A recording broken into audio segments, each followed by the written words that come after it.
inuu maalin maalmaha kamida isagoo safar doonaya soo maray tuulooyinka iyo magaalooyinka deegaanka bani aadamka kamida oo dhinaca Shaam inay ahayd lagu tilmaamay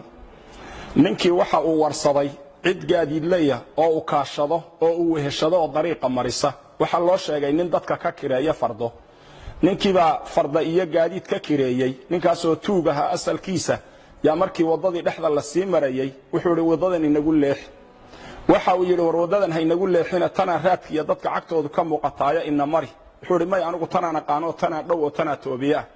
wadadii ayuu ku hormaray ninkii dabeedna markii hawd halkaas ah yakeynaya dhul qariiba la dhex maray iyo togag la maraayo yaa wuxuu tusay lafa dad badan oo dhintay waxa uu ku yiri intaasoo aadama ah aniga ayaa dilay waxaana u qoonsaday inaan furto oo sidaan adiga maanta qaadicu dariiqa kuugu ahay aan maalkaaga iyo dhiigaagaba banaysto wuxuu ku yiri maalka iska qaado laakiin dhiigayga ii badbaadi awlaadayda iyo ehelkayga aanu noqdo hooyadayba kaligay dhashay sidii loo hantaatici lahaa ayuu aad u calacalay wuxuu ku yiri inta aan dilayba hadal fiican way yiraahdeen qofna sakama maqal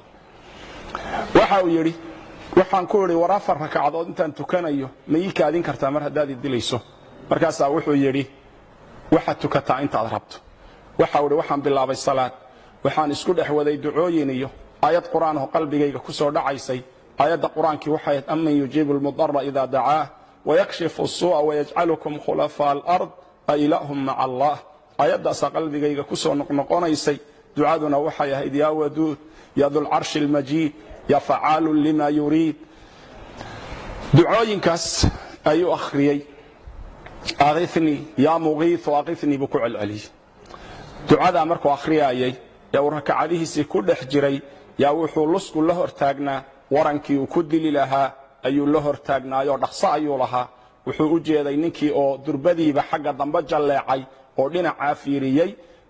isagiina salaadii intuu ka baxay buu fiiriyay dabeedna waxa uu arkay nin faras wata oo aad u soo ordayo waadiga iyo toga dhinaca hoose ka soo socda waran ololayana gacanta ku wata ninkii ayaa ku dhuftay markaas uu ninkii dilay waa weydiiyay oo wuxuu ku yiri ilaah baan kugu dhaariyay yaa tahay wuxuu yiri anigu malag baanahay u xil saaran amman yujibul mudarra idha da'aahu wa yakshifu as-su'a wa yaj'alukum khulafa al-ard anigu dadka mudariinta wadooyinku markay ka xidhmaan dadka ilaahay u laabta dadka alla waafajiyo inay ilaahay u noqdaan kuwaas anigu iska rabtaagaa buu dabeedna wuxuu yiri yaa muqiith waqifni markaa lahayd albaabka koobaad ee samada gariiray markaas samadana lagu garaacayo garaacidii ka fadhii weynay buu yiri markaas aniga la soo diray inaan adiga ku kaalmeeyo waaniga ku kaalmeeyay buu leeyaan orod yara mar hadaan inta kugu soo ajiiban koogu imid walaal waxaan ku leeyahay